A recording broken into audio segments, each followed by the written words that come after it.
Namatay po ang mama namin at may nakadeposit siyang pera sa bangko. Gusto po namin makuha yung nakadeposit na pera. Pero isa sa mga requirements ng bangko ay deed of quitclaim and undertaking. Para saan po ba yun?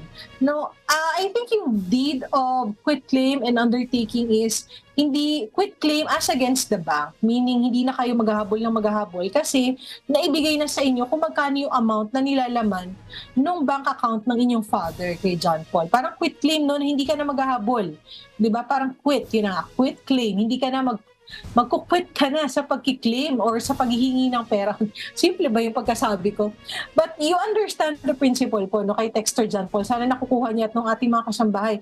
Para din po sa labor cases, no, pag quit claim, pag ikaw ay binigyan na ng pera ng iyong employer, usually pag sa-sign-in po ng quit claim, ibig sabihin nakuha mo na yung pera na nararapat para sa iyo or sa palagay mo ay entitled ka, no, at nagsang-ayon naman both parties at nagkapirmahan and so on and so forth. And then kailangan lang mag-quit claim para may katibayan yung bangko na hindi ka nababalik ng babalik dun para mag-claim ulit ng mag-claim ng pera kasi yun na yung sasabihin nila na nilalaman ng bank account ng iyong father.